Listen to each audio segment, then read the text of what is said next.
Computer. There you go. So hello everybody and welcome to Beautiful Feelings Within webinar series. We've got an exciting session planned for today. I'm Anthony and I'm been hosting the series with my colleague Sarah. Sarah and I have been sort of working together in NHS services, haven't we, Sarah? And we've been planning some various groups, haven't we, over the past month or so. And so I'll let Sarah introduce herself and just say a little bit about Amy, Dr. Amy Johnson, who's our guest speaker for today. Yeah, so I'm Sarah. I work with Anthony in an NHS eating disorder unit, but not for much longer because he's leaving us. However, we will continue to work together in our little endeavours here, hopefully to become big endeavours, but at the moment, medium-sized day.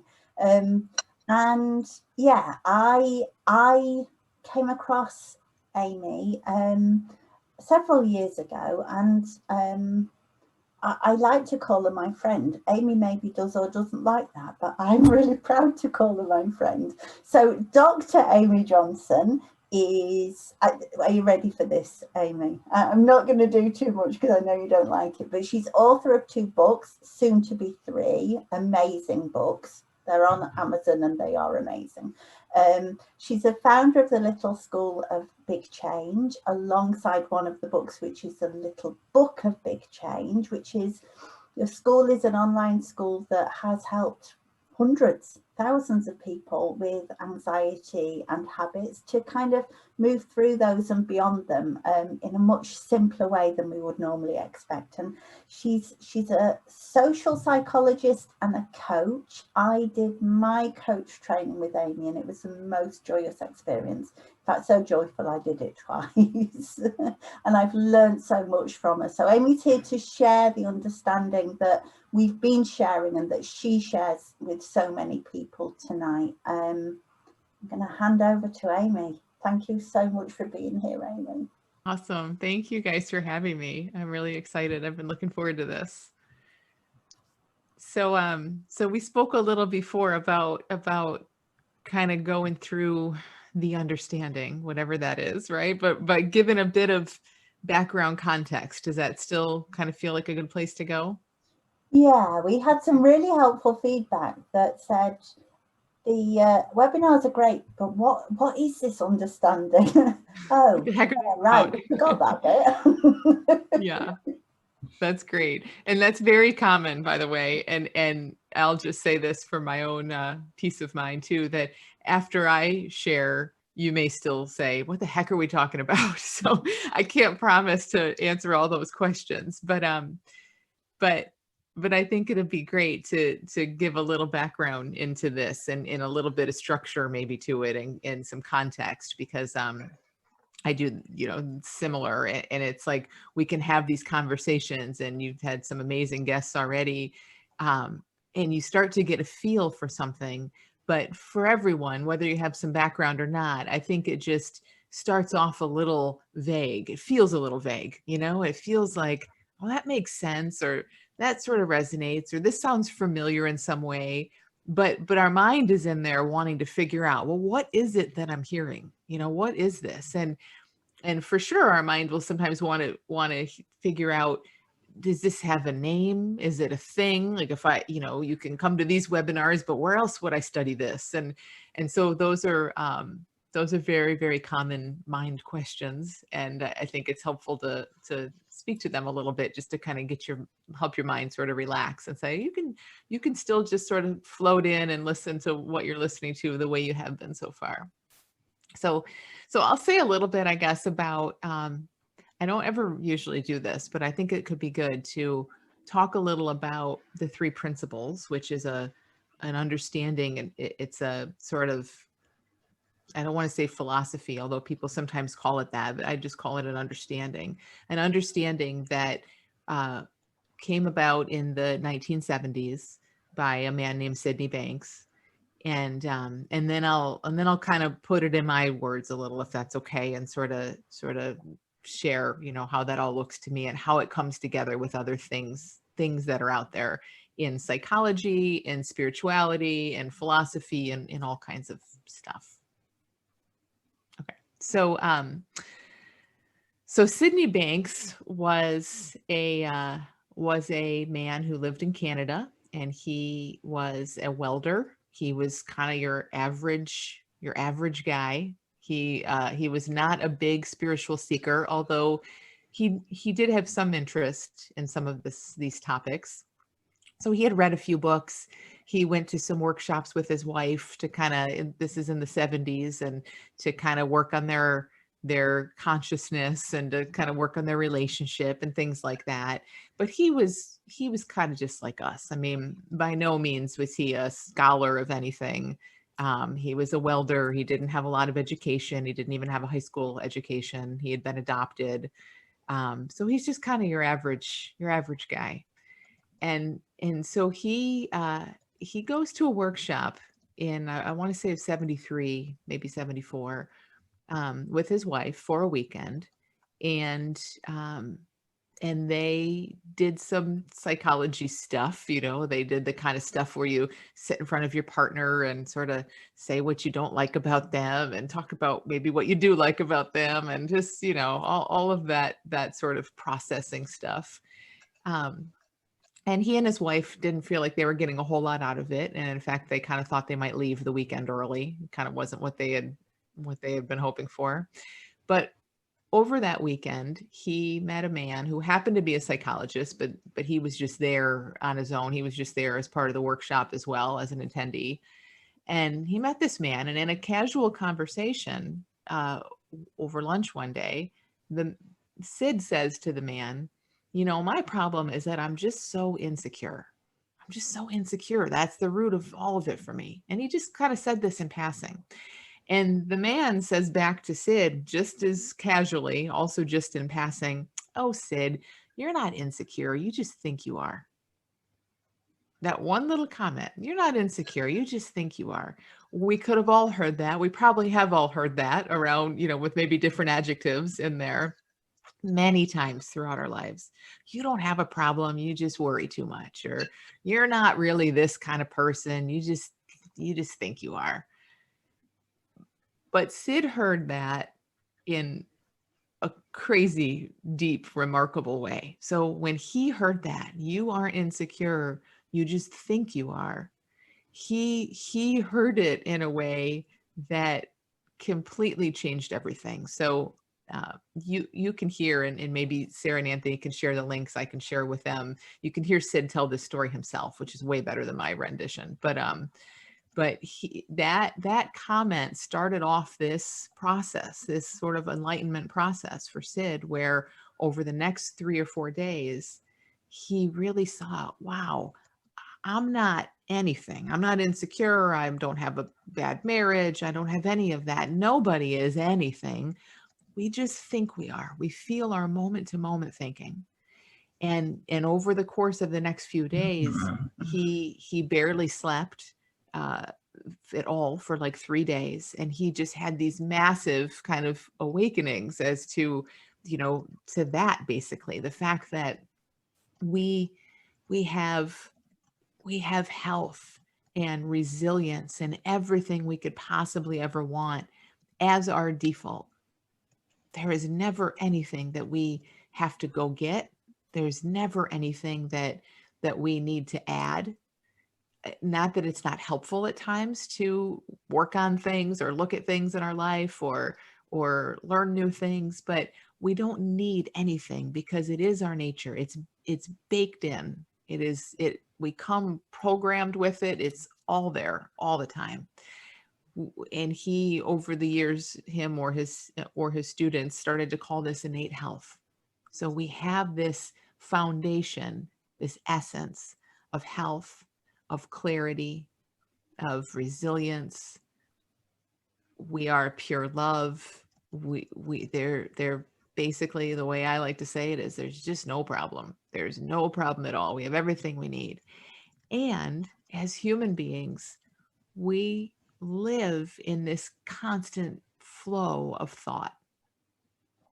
So thought in these terms, in this way, is not just the way that you and I might talk about, like we use thought, in a normal conversation. We're thinking, oh, I thought this, we're aware of a sentence in our head or a train of thought that we have some awareness of. Thought is that, but it goes so much deeper and bigger than just that. So thought, as Sid was sort of seeing this through his enlightenment experience, is simply like all things that we have an experience of. And anything that we can experience, we experience everything through the power of thought. So thought is almost more a verb, or it's this power, it's this gift of thought, than it is a noun, like a specific set of words or sentences. So he talked about thought being the missing link or the bridge between the formless and the form. So for all of us, we have this perfect innate health. We have everything we need. And all day, every day, our entire lives, moment to moment, we're living in this sea of always changing, always moving thought. And that thought, that experience is being brought to life within us. And it creates our reality moment to moment to moment. So right now, as we're listening and looking at our Zoom screens and all of that, yes, we all are maybe looking at the screen. We're all listening to some extent, but every one of us is having a really different experience. And we're just a tiny little pool. So we're all having different experiences of life in this very moment. And so many more experiences are possible. I mean, an infinite number of experiences are possible in any given moment. And that is always true. So it's not that, this is just me and my life and I'm reasonably happy and here's what I like and here's what I don't like. And when I go to work, I feel this way. And when I come home, I feel this way. That's the way that our brain kind of generalizes it. We have a brain that likes to put everything in a nice bucket and sort of, just for efficiency's sake, likes to generalize things and say, oh, here's who you are and here's how this goes. And so, you probably have a sense of this. We walk through life in a way kind of thinking we know what's coming already. We don't wake up and look at our partner or walk into work or look outside our window often and have a totally radically different brand new experience.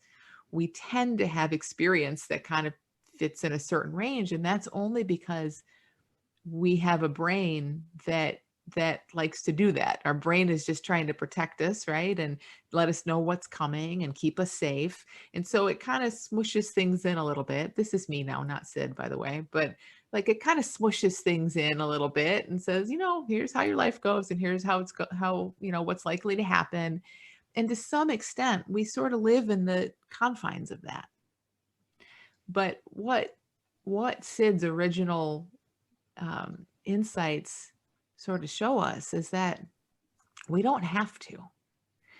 We may, because we'll have brains forever, and they're always going to work this way because that's just how they work.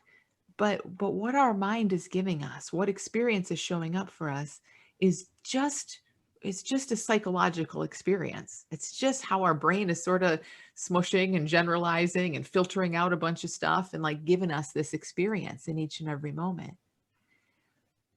But I think it's amazing to see that that's happening, and that we take in and we experience just a super, super tiny fraction of what's truly there, of what's possible.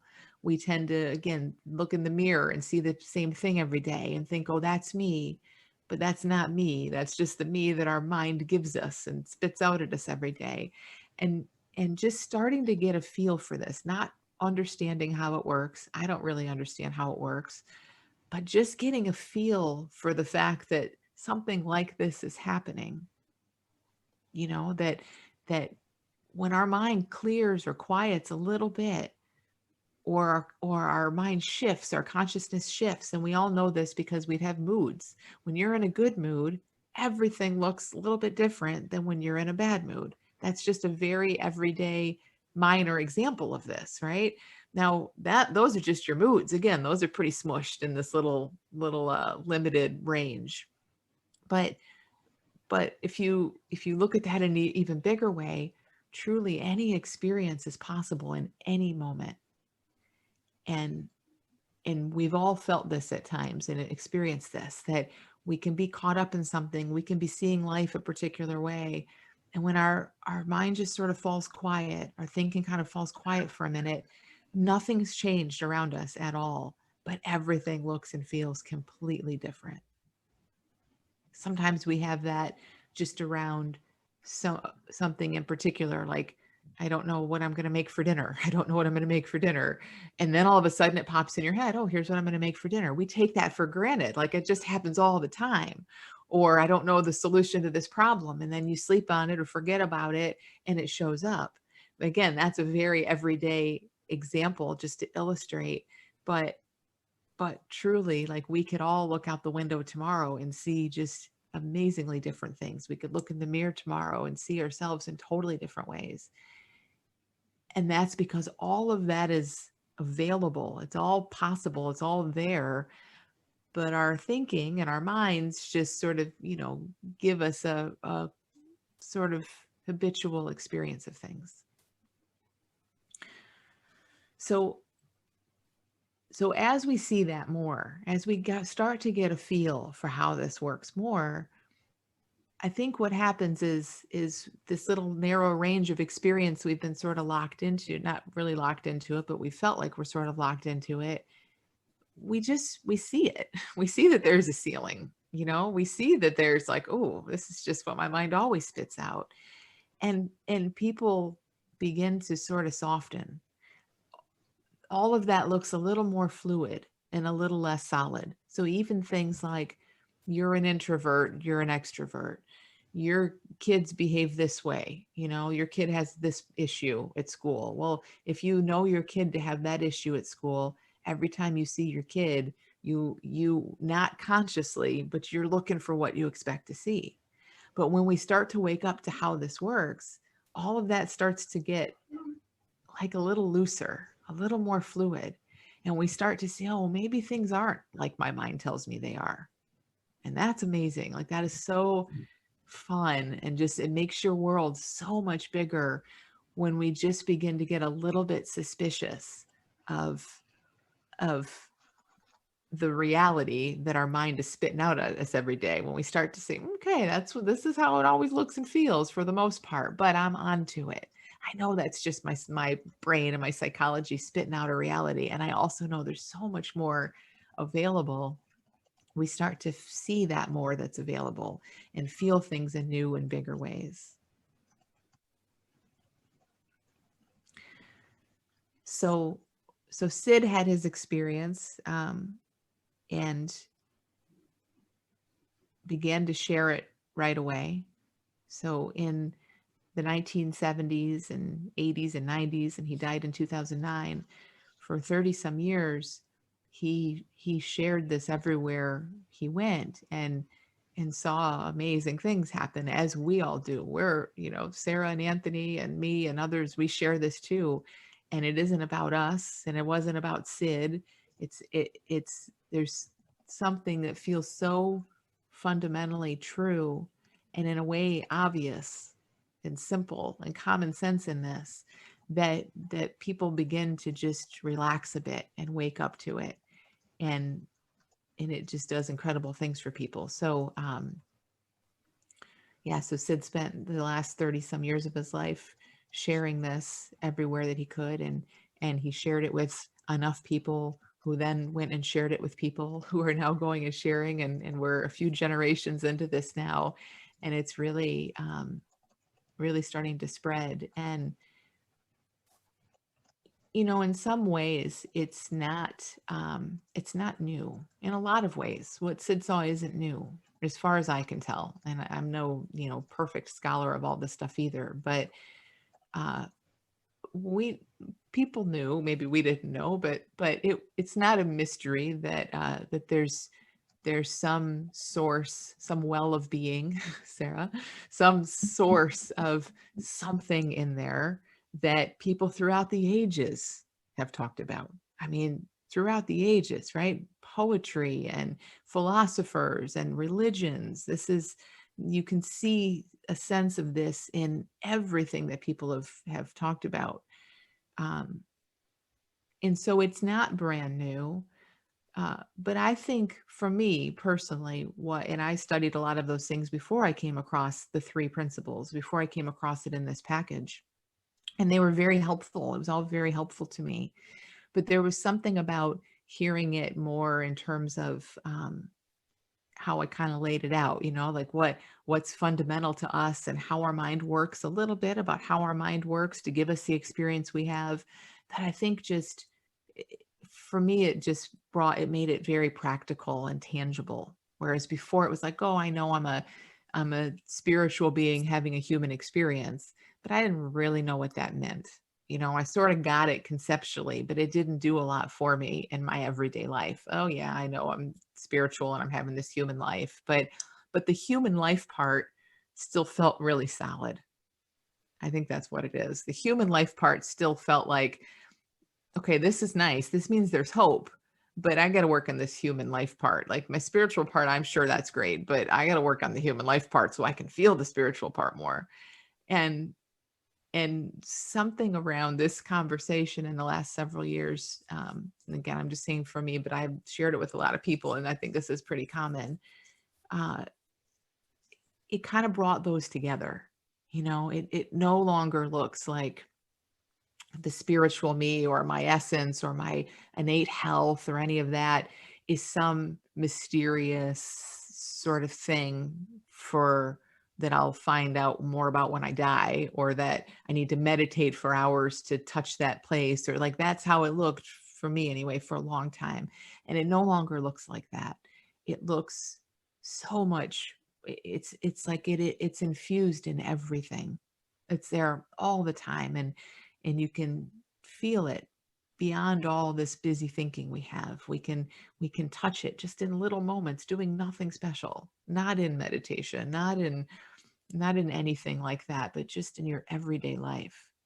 And then the psychology part, so who we think we are, our problems, our identities, all of that, that felt so solid before. And I studied psychology to help people try to budge that a little bit. But even through all of my training as a psychologist and in counseling and all of that, it still felt really solid. You could see it budge a little bit, but man, it was still very much treated like a thing that needs to be treated. It was like, you have these traits and these tendencies and these issues, and we need to find out why, and we need to look at them. And, there was all kinds of stuff that made that look very solid. And through this understanding in the last several years, again, the spiritual has looked just more everyday, down to earth. It's just who and what we are. It's what brings the thought about what you're going to make for dinner.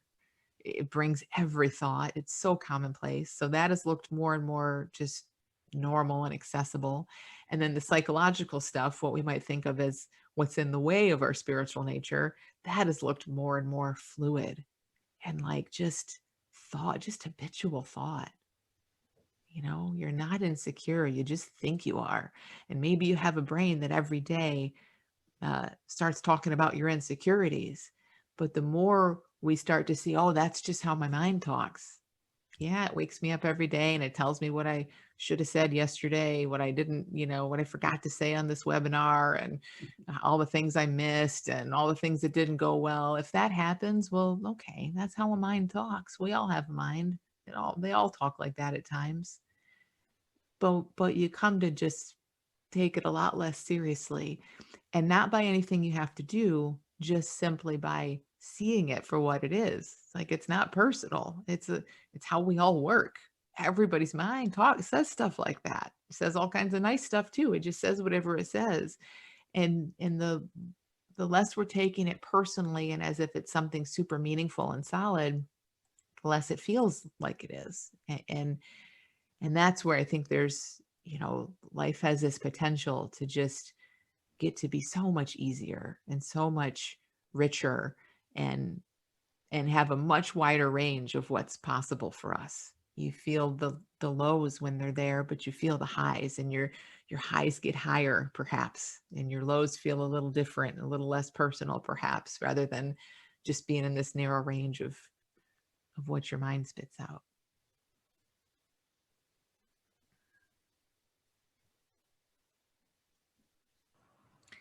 Is that helpful? I'm happy to say more on anything in particular, or whatever you think would be helpful.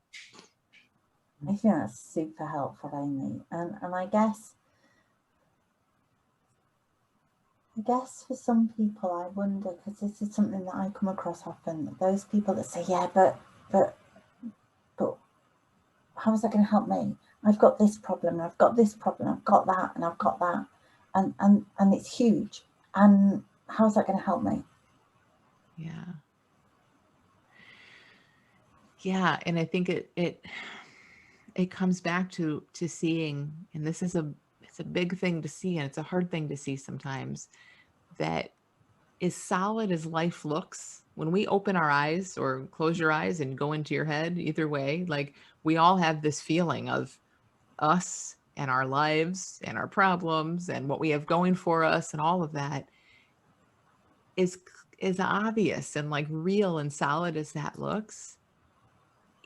It's just a projection of the mind having a conversation.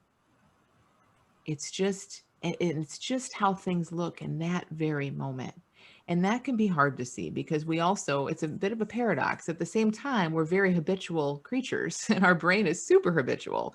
So you could sort of see how, yeah, you know, one moment I'm feeling really hopeless about whatever, and the next minute I'm not thinking about it. And maybe 10 minutes later, I actually feel a little hopeful about it. Now that's pretty big. It's one thing in life, just pick anything, right? We can go from feeling hopeless to not thinking about it to feeling hopeful in seconds at times. So we know that our experience changes pretty quickly, and it changes much more quickly than the world out there seems to change. And that it can't all be the truth. You know, like, it can't be that this circumstance, let's just make anything up. Say it's like a conversation you're going to have with someone at work tomorrow. You're feeling really hopeless and nervous about it. And then you're feeling like, oh, maybe it'll be fine. It didn't change. It didn't even happen. It's not even a thing. It's a thought in your head, right? But look how much your thinking can change and give you a really different experience in a matter of seconds. So what that starts to show us is, oh, okay, so I'm not feeling the thing. I'm not feeling my problem or the future conversation. I'm feeling my mind travel around telling stories. And that's huge. When we start to see that everything we feel, everything, is our mind traveling around telling stories, then we just feel so much less locked into anything.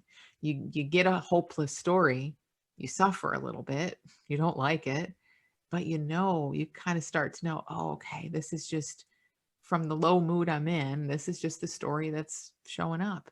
And you get onto the fact that those stories are always changing. So I think it's one of the ways, and there's many ways we could talk to this, but that's one of the ways how this helps us in our lives with what looks like our problems, is we come to hold the problem a little more loosely. Right, Bella. And when we hold the problem a little more loosely, man, we just see our mind change all the time, so many different ways of seeing that same thing get to show up. Everybody, if you want to ask questions, please feel free to ask Amy. Amy has an Ask Amy. I don't know if anyone's seen that on Facebook or Instagram, but that's amazing. So let's have our own Ask Amy tonight. I have a question. Let's hear it, Christina. Hi, Amy. Hi, everybody. So what's kind of popping into my mind this morning as I'm talking, and I'm getting that it's all random, but this morning I'm having a curiosity about negative thinking versus positive thinking. And I remember my mom making a statement to me once when I was a kid. She said, "Oh, you always glom on to the negative stuff I say. You never hang on to all the positive things I say. You always hang on that one negative thing I say." And sometimes I feel like my brain does that, and I have some, I've been in the conversations, I have some thoughts about that, but I'm just kind of curious what comes to you in this moment about the negative thinking versus the positive thinking and the tendency for one or the other, Yeah. Well, just in an evolutionary way, everybody's brain is sort of a little hypersensitive to the negative, because that seems, to our brain, it seems like it's more protective. So in a sense, like whether we feel like a pessimist or an optimist or feel like we have that similar thing, we're all aware of some negative stuff that comes up that we would call negative, but truly, I mean, I think what's really cool about that too is like, it doesn't mean that we're a pessimist or that we glom onto the negative and we're a Debbie Downer. It's truly just a machine that's job is to keep us alive, sort of doing what it's meant to do, So I think with stuff like that, what this is just like an illustration, so don't take it too literally, but what almost feels like the stickiness in that is that we start to think that's who we are. Oftentimes, like you said, Christina, because our parents said it to us. And then, and we don't even, it's not their fault. That's just how it looked to them. And then we sort of take that on and we think, oh yeah, I do always do that. And then before we know it, our mind's sort of going there, or we're noticing it, paying attention when our mind does go there because it looks like a match to who we think we are. So what's so cool though about this understanding is it gives us the ability to be free even with our mind doing that.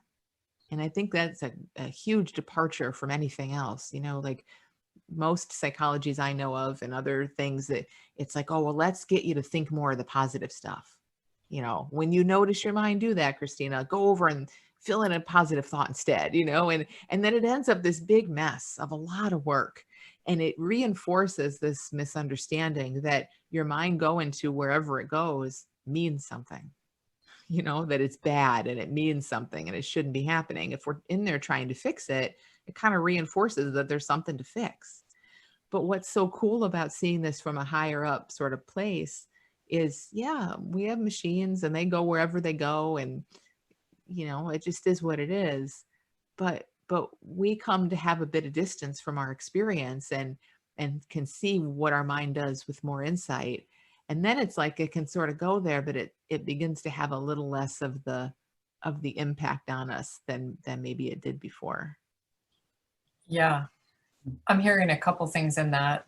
Oh, Alana, did you wanna? You're muted. Alana, you're muted. Thank you. Thanks, Christina. I was going to just ask a question about your question. I thought it was a wonderful question because it kind of highlights kind of what I do too, which is the negative. And I'm not quite sure, Amy, I get how you to circumvent that. Okay, so my mind is saying, yeah, but, or it's not going to happen or something. And, I've been told, well, just tell a positive story. But I don't know how to tell the positive story once my mind starts cycling into that negative stuff. And that always, I'm always doing this. I don't get the pattern interrupt there. And maybe Christina, you were going to ask that or not. I apologize for interrupting. No, Amy, go ahead. Yeah, so that's kind of the thing. No, I don't think anyone can do that, Alana. I don't think anyone can successfully and without a ton of work and a ton of vigilance and willpower feel a negative story coming on and replace it with a positive story. And unfortunately, I think that is what, there's been a lot of books written about trying to do that. And I just don't see it work. It sure didn't work for me. I tried it for decades and it didn't work for me either. So the beauty though, is that you don't have to do that. We don't need to replace anything or put in the positive thinking. It's more about seeing the negative patterns, if we want to call them that, the negative thinking, for what it is. And then do you just laugh and go, there I go again? Well, if you have it in you to laugh, that's great, but you can't force yourself to laugh either. A lot of times it's not going to feel funny. But what it is, is you come to, and it's not my answer isn't going to do it for you. I'm just going to point you kind of in a direction. You come to really more and more deeply over time, see, wow, this is just what my mind does. Okay. It's not about me. It's not about my life. It's not about my circumstance. It doesn't make me a negative person, and it doesn't need to change because it changes all by itself. So Okay. it's almost like I love to equate habitual thoughts like this to things like a muscle spasm or having hiccups or something like that. It's almost like if you have hiccups, you just have hiccups. Like, you don't think it means something about you, and you don't spend all day, worrying that they might never go away. And so you're just hiccuping and living your life. And then before you know it, you realize your hiccups are gone. It sounds kind of crazy because we're so used to getting in there with our thinking in a different way. But if you can kind of see it that way, what happens is exactly that. The patterns are there, but you're not feeding them. You don't really care so much. Deep, truly, not as a strategy, but truly because you see that doesn't mean anything about me. It's just my mind. And then, when we treat it that way, after a while, they just don't come around in the same way. Great analogy. Thank you. Yeah, thanks. Yeah, I hadn't heard the hiccup ones before. That's a nice concrete one. I like that a lot. Yeah. I'm hearing a couple things in what you're saying that are kind of landing for me in a new way. One is I have always loved this, I don't know if it's a quote, but anyway, this story about Sid, about someone asking him if he still gets angry. And he's like, of course I still get angry. And the person said, well, then what do you do about it? And he said, well, why would I do anything about it? Yeah. And that's exactly what you're saying is, okay, this stuff comes, but what if and what you said, which I know you've said before, but somehow I heard today, that if you get in there and you're trying to fix it, it reinforces the idea that there is something to fix. Yeah. So to me, that goes hand in hand with that story about Sid. Well, why would I do anything about anger passing through? Why would I do anything about hiccups passing through? They're just going to pass through. Yeah. They're going to do their thing. So, and the other part of what you said that really helped me today is you said just something really quickly about, you said a couple times about what we're expecting is what we pay more attention to. So whatever matches what we're expecting, we give more attention. So it occurred to me, even when I was asking my question, that I might have just as many quote unquote positive thoughts as negative thoughts, but I'm paying more attention to the ones that are negative. Yeah. Because I'm used to that, because my mom told me I glom on to negative thought, whatever. So, so to take all of the whole wash less seriously, and know that whether I'm taking this one seriously or this one and this one not seriously or whatever, they're all the same. It's just what I'm kind of used to shining my flashlight toward. Exactly. Yeah. Yeah, exactly. And I love, like, in some of the neuroscience research, I mean, they talk about how little we actually take in versus what's there and where our attention goes. And there's this ratio, like I think it's, I don't know if it's by second or minute, but we take in like 50 bits of information, whatever a bit is. We're aware of 50 bits of information and we take in 11 million. So let's say it's per minute. Per minute, we're aware of 50 bits of information, but we're actually processing 11 million bits of information. That's an amazing ratio. And so if we in a minute take in the world and think, oh, yep, this is the world, we're crazy. We're insane. We have 50 over 11 millionth of the world, like it's so, and what are the 50 bits that we're aware of? It's very much what we expect, what we, you know, what matches our idea of what we think, who we think we are and what should be happening and all of that. So it's just so incredibly biased right out of the gate. And man, what a relief that is. Isn't that cool to know that we have a totally biased experience of life, because we still get to have it. We still get to enjoy it when we enjoy it, and you know, marvel at the miracle that it is that we even have an experience and where it all comes from, but we don't have to take it so seriously. And that's just huge. Wow, yeah, when you say that, and I'm assuming we only take in 50 bits because that's basically all we're capable of registering of all the infinite information. Well, infinite 11 million, kind of the same for my human thoughts, Close enough. but so then that ties back to me when you were saying at the beginning that we're capable of having any experience in any minute. It just depends on which 50 bits we're entrained to. Yeah. And that I would imagine that once I stop taking my 50 bits less seriously, I'm open to other options in those bits. Exactly. Yeah. Exactly. Those walls start to widen, where when we know that we're just getting a biased sample, we just hold it all more loosely. And then we start to see more things that were there all along, maybe that we didn't even know we could see. Super cool. Yeah. Super cool. Cool. Thanks. Happy, you had your hand up. Did you want to speak? It's gone down again. Yeah, I think I sort of feel like the conversation's moved on, but I suppose I just had, when you were mentioning, Christina, about the anger and that, you know, not doing anything about it. I suppose, I mean, where does that, how do we sit then with kind of, so I know personally that if I experience anger, if I don't express it, or if I just sort of wait for it to pass, sometimes it really doesn't pass, or it builds up, or it kind of rears its ugly head more often than I would want it to. And I think, yeah, I suppose if the idea is that thought, and I guess the feelings which we experience from that thought, how much do we engage with that thinking and the feelings that come with it?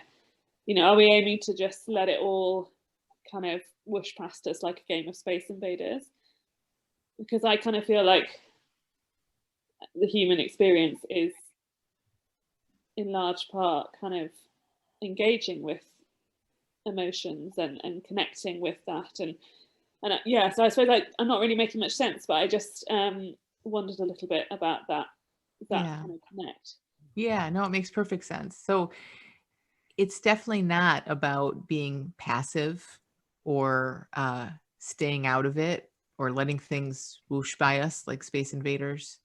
And it's also not about anything. It's not about jumping on every feeling and making sure we express it and writing a letter to all the people that hurt us. It's not about that either. It's bigger than all that. And it's more looking at the fact that we will know.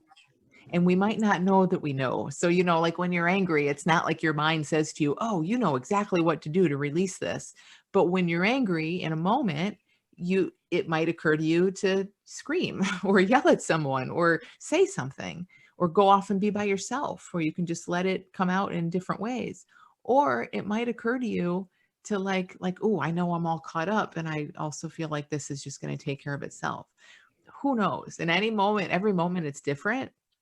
But I think the bigger idea in it is that there's nothing we must do. You know, it's not like you must express it or you must always do this or do that or not express it. It's like in each and every moment we're lived by something bigger and wiser that sort of shows us what to do. And it shows us what to do just by us being able to kind of just follow what feels right. Follow a hunch. Like if you look at children, you know, they're great at all of this. They express their emotions when they feel like expressing them. Sometimes they don't, but they didn't have to learn that. They just sort of let it out when it's coming out and do what makes sense and move on. And, you know, even though we might do that in different ways as an adult, I think that that same process works in us. So I suppose, I wonder therefore if the idea is that our hunch is always going to show us the right way. Yeah. You know, for people who say maybe like murder in a rage and or kind of abuse a child because their hunch is guiding them to that. I like, we must have a filter that makes us going with our hunches not negatively or destructively impact everyone else around us. So I suppose if we're all doing the best with our thinking, and I suppose, I kind of wonder how really kind of dangerous behavior fits into all that if we are to just trust our hunches, because sometimes I feel like, you know, if I'm really angry, you know, I feel like every part of me wants to punch a wall, I don't, because I then see the consequences before I do that. But so if our hunches are always to be trusted, but I suppose, I don't know, I'm wondering about that. Yeah, well, I think, like you said, somehow, somewhere along the line, you have seen that you can feel really angry and want to punch a wall, but in the moment, even in the middle of all that anger, in the moment, Hey there. something says it's not a great idea. And so you don't do it most of the time. And you know what? If you did it, life would go on. But right, you're not out murdering people. You're not out punching walls or faces or anything else, because you've seen something about that. Like you have a sense. Kind of crazy, so I decided to leave and get home. That you can feel stuff and that you don't have to act on it in that way. And when someone wants to do something that's harmful or hurtful for someone else, I mean, I suppose we could call that a hunch, but that's not really what I mean by a hunch. Like that person feels horrible. That happy people don't hurt people. Hurting people hurt people. So that's another thing we can kind of get onto. You know, you kind of know from your feeling, oh, okay, like this is, but not everyone does. Not everyone's seen that. Sometimes people get so overwhelmed with all their emotion that they just are not seeing clearly at all, and they will go out and act on things, of course. But that's where I think it that's part of the human experience, but that's where it doesn't have to be that way. If that person had a sense that when they feel all tight and terrible and their mind is racing about all these harmful things they want to do, that at some point that's going to settle down, and that doesn't mean anything about them, and it doesn't mean anything about the person they want to hurt. When you have a bit of a sense of that, a lot of that loosens. So does that make sense? So as it loosens, it's like we were saying, we live in this narrow range of reality, but as we see around it a bit, the range gets bigger. Same with a person who has a temper. They live in this temper and they just act out on it all the time. But as they relax a tiny bit, as they see that their thinking isn't telling them truthful stuff, and they know how they feel a tiny bit, even the space within their temper starts to go. So then they're more like you. They feel it. They say, I would love to go kill that guy, but they don't. I'm not trying to play devil's advocate. I'm just trying to get an understanding of it. But so let's say, where does kind of severe mental illness fit in with this? So someone who's experienced psychosis or whatever. It is there a point in the process where people just aren't able to access that, or that some, I suppose, how does it, obviously if the average person in kind of reasonable mental health is able to tap into the, I'm just wondering, how's the mental illness? Yeah, it's a good question. I think I know everyone is able to, like, it's possible. And we've seen people, like many people have shared this, with people with severe schizophrenia and psychosis and the really big cases. And they have touched this space. So they have, and some, some of them have gotten completely off medication. Like, there's some amazing stories. I'm not saying that's the norm all the time, but those stories are out there. So we know it's possible. We know that their health is in there. It is intact. It's just covered by some really thick psychology. If it's happened for one person, it has to be possible, right? But it's not all, you know, it doesn't always happen that nicely. And I don't know, for me, I just think of, again, like we have this moment to moment psychology is just what I call it, our thoughts and feelings. And sometimes when they're off that scale at the extreme end, they are just so thick that it is much harder for someone to feel this. They can, and we can try, but yeah, they're up against a reality that feels so solid and real to them that maybe they're less equipped, you know, to see it as something that could move, that it's going to be a little tougher. Thank you. Yeah, thanks. I think, Amy, as you were been talking, you know, that word seeing, although we're using the word understanding, I think that seeing it is so, for me, like when I was listening to Sydney Banks and this, I think when you were saying about compared to all the other books and things which point to the same thing, as we start talking about the nature of thought and the nature of consciousness, it's like these principles, when I first listened to them, I had a lot of thinking going on and I was trying to compare it to what I've already heard, things like CBT, and because I've worked in mental health services. So that in my head, I was kind of listening, but I was busy thinking at the same time. Yeah. Now, and I love that word seeing, because I think there was a point where I just got a little bit bored almost of listening to Sid. and I kind of switched off, and I noticed that when I did that, I wasn't trying to understand it anymore or figure it out. And I think that had been a big difference for me in all my life. Like normally when I came across things and listened, I was listening to like really grasp it and think, well, how does this apply to me? Like how can like that question earlier, how is it practical for me? What do I need to do almost? And I was doing a lot of things with my thought. I was doing a lot of things with my ability to think, but kind of perhaps missing just the seeing of the nature of it. And so when I just kind of almost like you've been saying, Amy, like relaxed and took it less seriously, which is a hard thing to do because I think naturally we're so conditioned, like as we've grown up, to figure it all out all the time. When there's a problem, like, okay, problem solve, think about it, find a solution, analyze it, evaluate, is it working, is it not? How does it work? Lots of questions and answers. And this, like, to me, was like this totally opposite direction to look in, which is totally strange in a way, but yet we have these moments, like you were saying, in life where it's totally common and plentiful. It's just that maybe innocently we don't recognize it. And so yeah, so this opposite direction was just relaxing about it all and listening, but with nothing on it almost. Yeah. And then all of a sudden, like, I saw it more, like you were describing it, not necessarily seeing it from my head, but kind of feeling it more. I go, oh yeah, so that's how it works. The simplicity of it seemed to lead me into it without trying to kind of work it out in a way. I don't know if that helps, but it's just my reflection. I love that. It's really helpful to kind of just be able to be curious about this without, you know, it's tough for our mind. Our mind doesn't like paradox, and it wants to pick a thing. Like, do I believe this or do I believe that? And everything looks like it's pit against each other. That's just how a brain works. It's not even us. It's just how it works in our heads. But I think it's really great to be able to listen, like you said, really casually and easily, not for anything, and have the attitude that, you know, maybe this doesn't make sense to me. I don't have to accept everything. Like, I don't have to see it all or believe it all right away.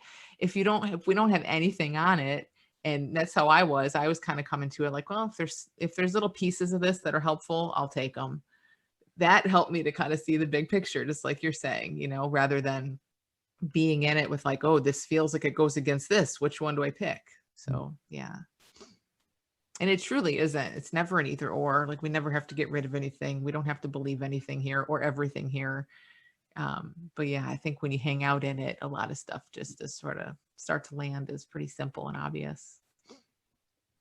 There's something about hanging out in it, Amy, isn't there? Because I guess when Abby was asking this, I think we naturally want to understand it more, and we naturally want to bring scenarios and, well, what if this person does this, well, what then? But you know, if we feel angry, we won't know what to do in that moment until we're in that moment.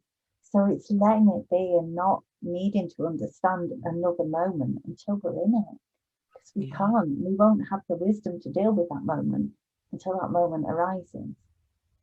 Yeah, and I didn't see that until, like, I don't know. I mean, it doesn't seem like that's how it is. You know what I mean? It seems like we need to know, well, what am I going to do? For me, I came across this when I was in my binge eating habit, and I needed to know, like, what am I going to do next time I have an urge to binge?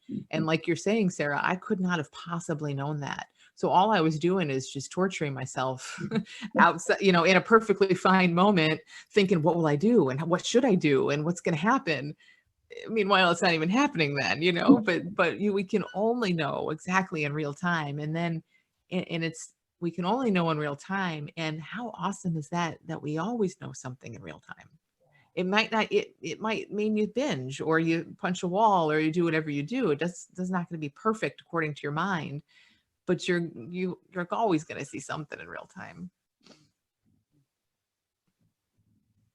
It makes life a lot easier, doesn't it? Knowing that we don't need to know ahead of time what we need to know, kind of thing. It'll arise in that moment when we need it to. Yeah. It takes a lot off your mind, because we carry so much around in our heads trying to figure things out. And yes, we just get to show up kind of fresh to the moment and see what we see. Yes. Yeah, I think, you know, I think it's really important what you're both saying, and, you know, you've just got to wait for the moment.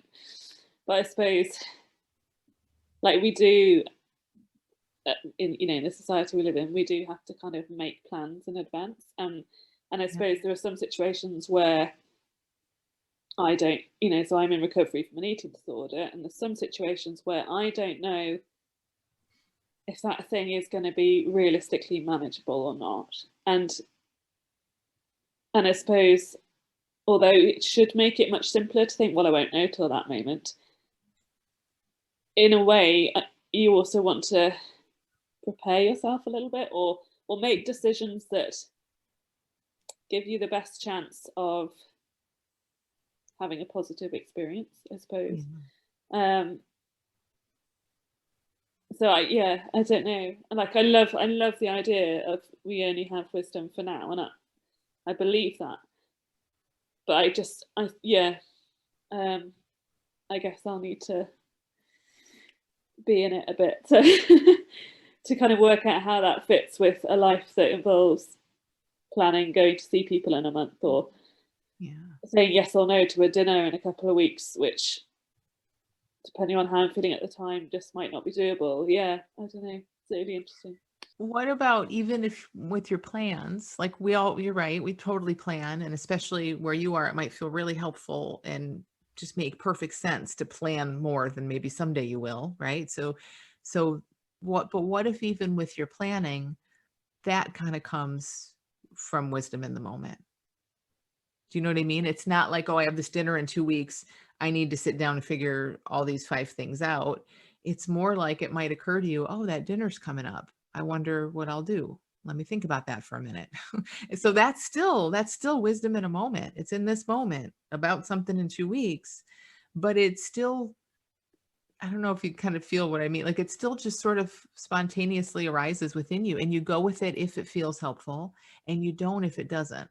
So that's sort of like the difference, you know, is I think a lot of times we're just told strategies like, oh, you know, here's how you plan for events or whatever. And then we just hold it as a rule or a strategy, even if it doesn't feel right. But you're free to plan all you want, especially when it feels right. And if it doesn't feel right, that gives you a little bit of a pause to be like, why am I thinking about this so much 2 weeks out? You know, you just go by your feeling. And I guess it doesn't have to be an either or either, Amy, does it? Because I know, I'm just thinking, I get up in the morning and generally speaking, before I get dressed, I check the weather. So I'm kind of planning, and I mean, especially in the UK, we know you cannot trust the weather forecast, and yet still I read it, and still I kind of dress for what I think the weatherman's telling me what to wear, and I might be wrong. And it's knowing that even when we make a plan now, there is no guarantee, but we can do our best in this moment to think about when that moment comes. Yeah. Did that make sense? Yeah. I'd just like to say, Amy, I found that really helpful in terms of the brain does what a brain should do, because I think when I've been reading about the 3 Ps, I've thought, what's wrong with my brain? Why don't I get this? And it's actually because my brain's doing exactly what it should do. Yeah. Processing information and interpreting information, making patterns. And I thought that was really helpful in understanding why it's doing exactly what it should be doing. Yeah. So thank you for that. Mm-hmm. What I also wanted to comment on is we talk about mental illness all the time, and it's become a huge thing, especially in the UK over the last 15 years, mental illness awareness. And it's really lovely that this is about health, finding health. And I think that's really positive that we're looking actively for people's health. Yeah. You find a lot more of it when you're looking for it. Yeah. When you're looking for the illness, you find a lot more of that. It's great. I love that. I mean, to me too, it's a huge thing for us to see what our mind is up to, how our brain works, because otherwise we're just so bombarded with what feels like obstacles and what feels like all this habitual personal stuff. And we can look at innate health and well-being and all that all we want. But if you're constantly hit with an obstacle that looks like a real obstacle, it's going to be tough. But when we can see those obstacles in a different way, then that it just gets much easier. Amazing. We've stolen a bit of extra time from you, Amy. Thank you so much. Thank you from the bottom of my heart for all you've brought, for the wisdom you've shared, for the gentleness that you've shared, and for being here with us. It's been really wonderful.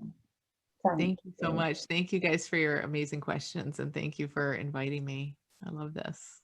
Thank We you. might invite you back again, Amy. I might say yes, so you better think about it.